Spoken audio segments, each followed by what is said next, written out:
Bada bing, bada boom. You know what it is. Geeks are back on the scene, baby. We got a big week. UFC 288 going down in New Jersey. Newark. We got Aljamain Sterling coming out against Henry Cejudo. This is going to be a banger. This is for the bantamweight scrap. Cejudo coming back after a 3-year layoff. Aljo still trying to prove those haters wrong. Let's go. We're going to do every single fight, bottom to the top, main card video.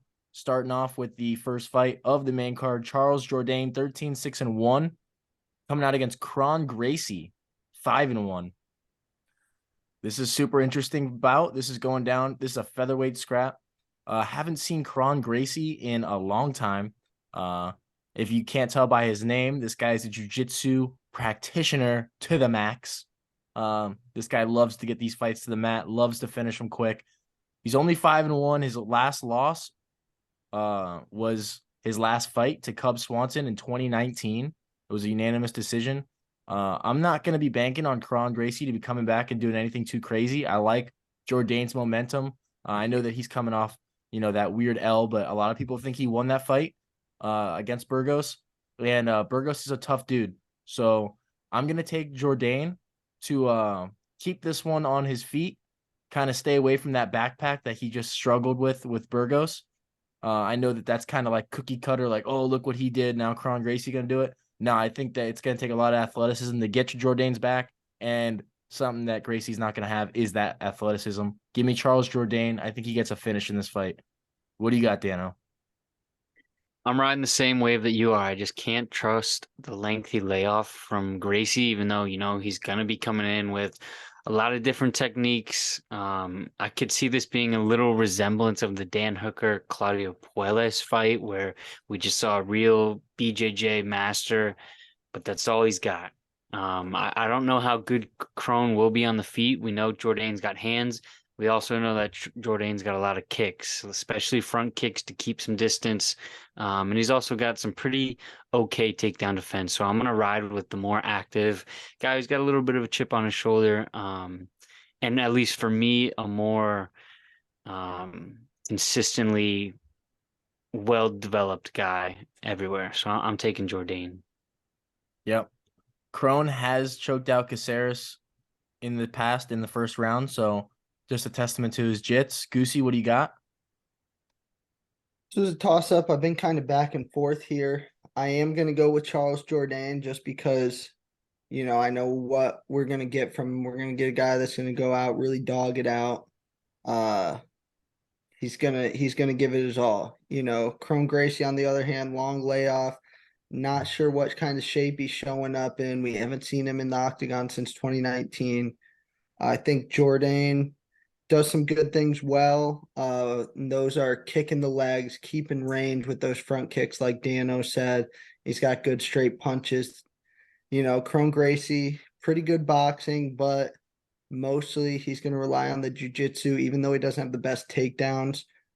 I'm a little worried seeing how Jourdain does give his back up sometimes, but I think if that's what you're focused on in a camp, you can get yourself to go out and avoid that. So I'm going to pick Jourdain here.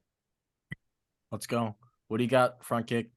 The way I'm looking at this is, so Jourdain's last time out, Nathaniel Wood had some trouble with the grappling. He was getting taken down.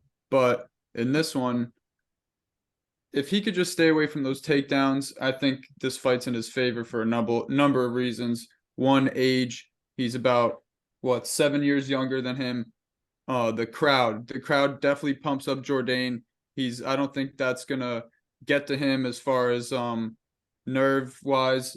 Gracie hasn't been in there in a while. And just Gracie also has a negative strike differential. He's getting hit about 8 times per minute. So I mean, absorbed. So give me Jourdain. Some money's going towards Gracie, but I'm sticking with Jourdain. All right, let's go. We're moving into the next. We got a strawweight bout. This is going down. It's Jessica Andrade, 24-10, coming out against Yan Xiaonan. She's 16-3. She's damn good.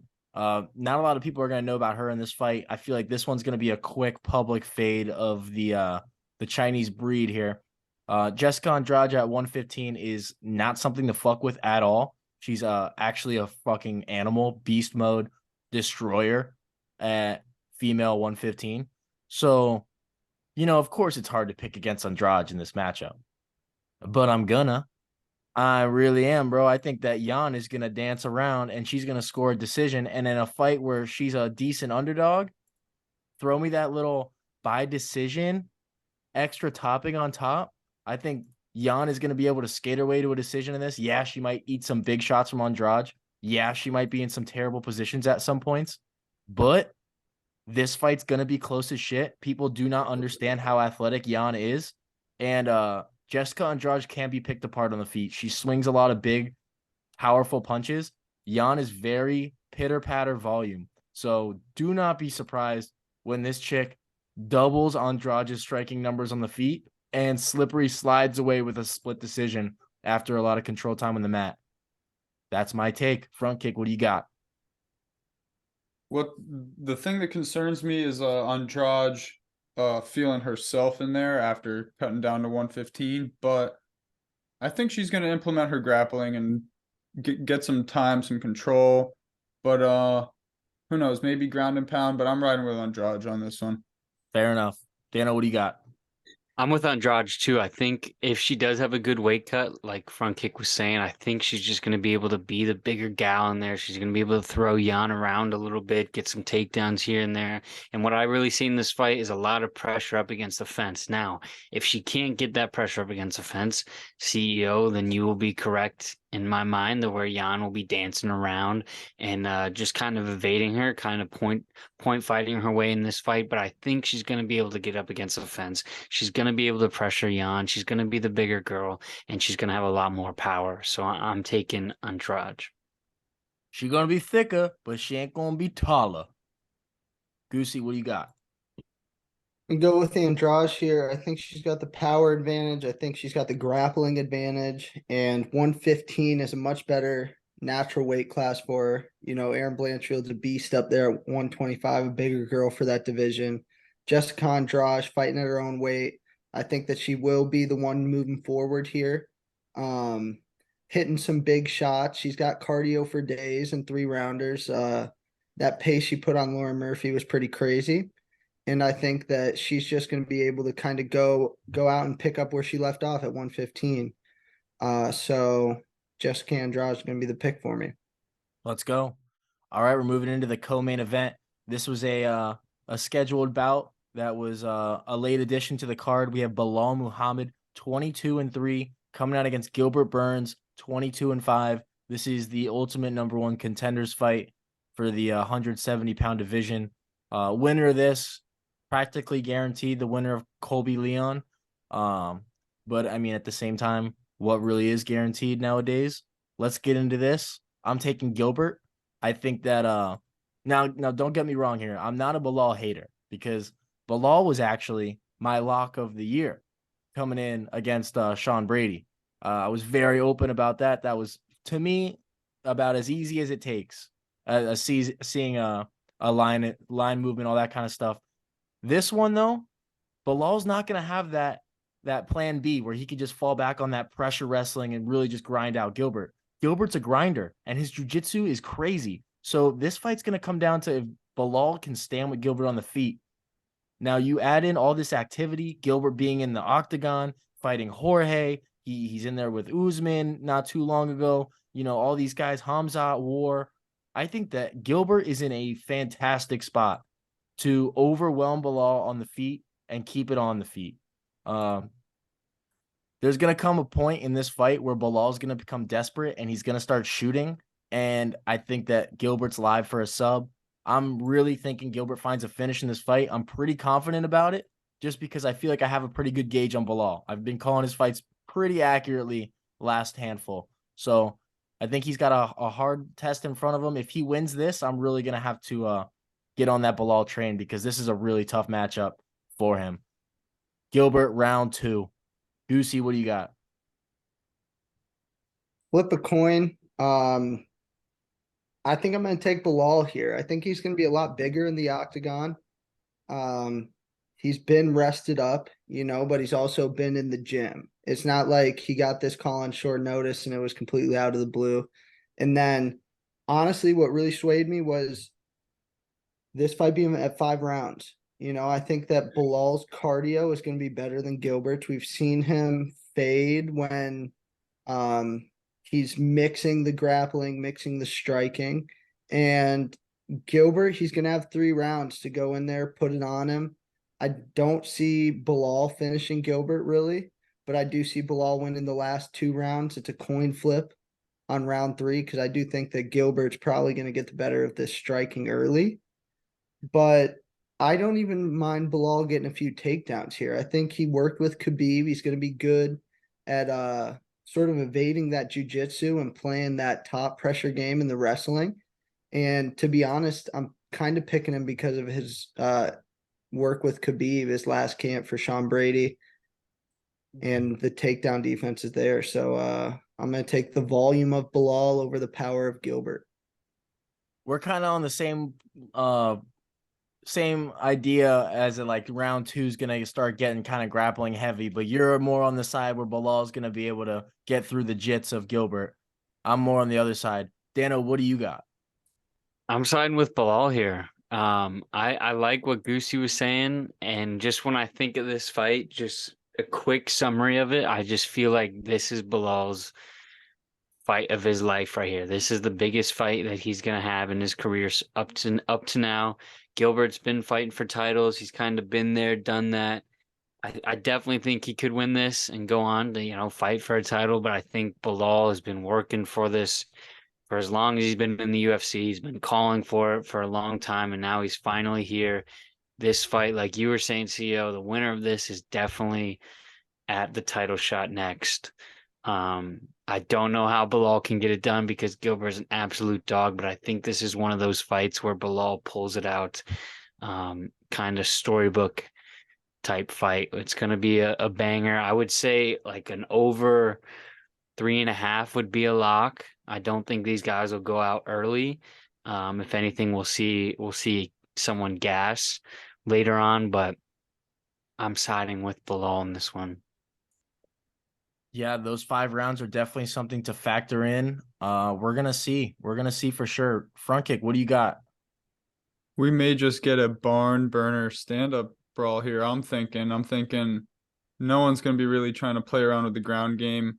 I see what Goose is saying, but I just think Bilal might have that feeling in his head that he can outwork him on the feet, and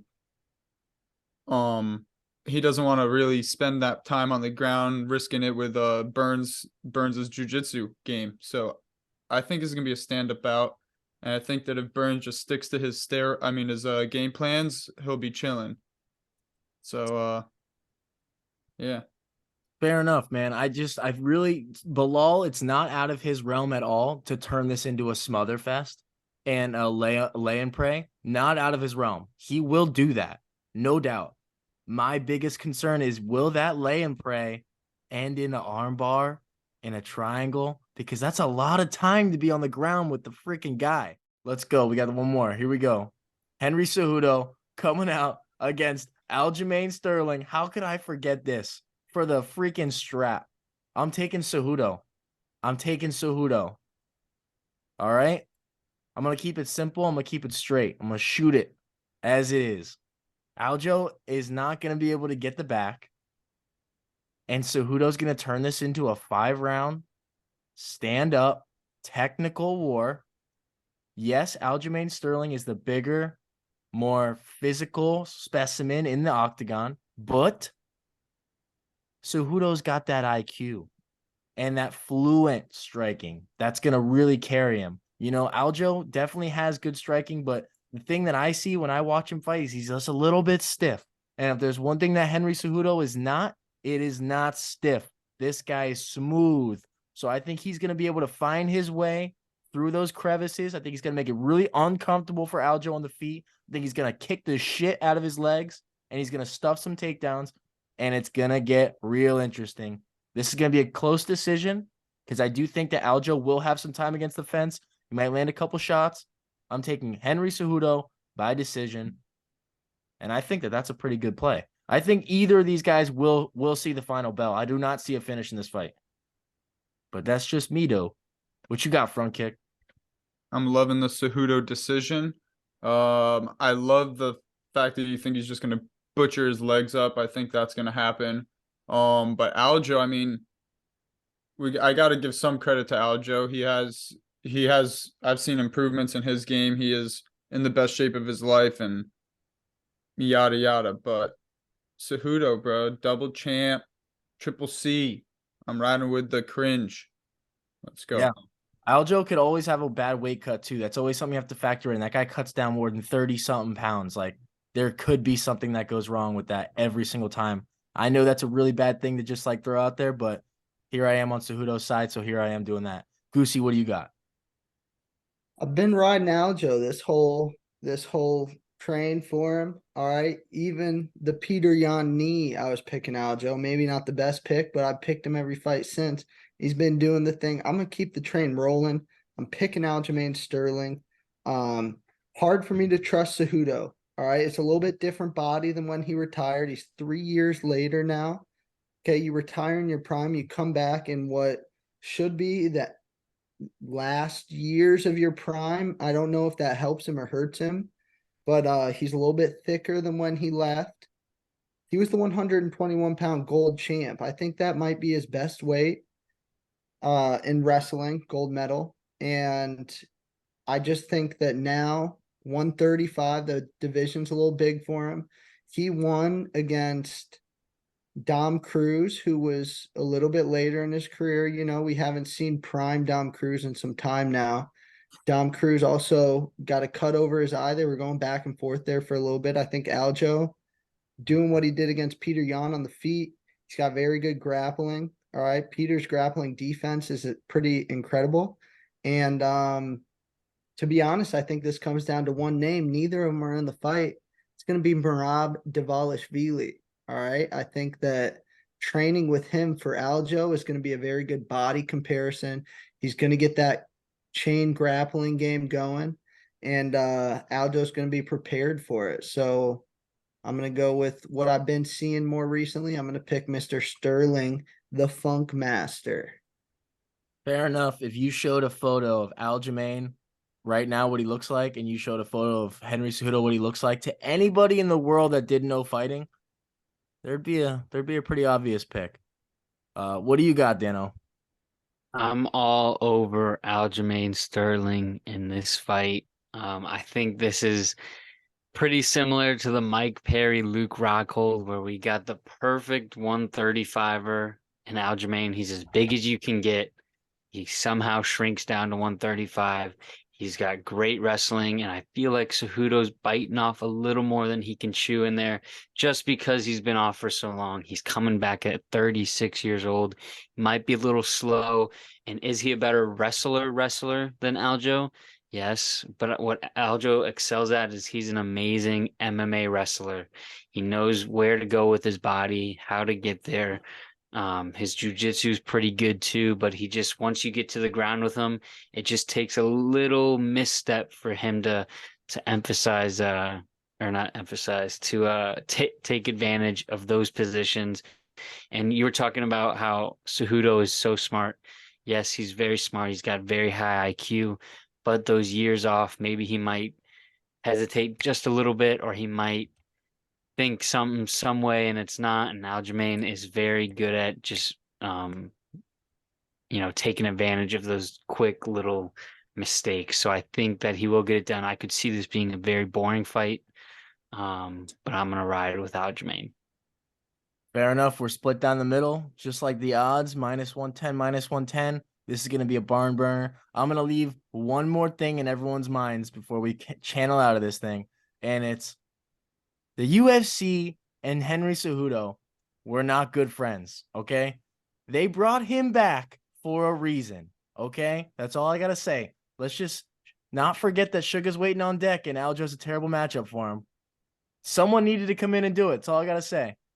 Thanks for tuning in. Sugar's gonna be cage side. I bet he will be. UFC 288 picks and predictions, main card. Let's go. Thanks for tuning in. Let's go.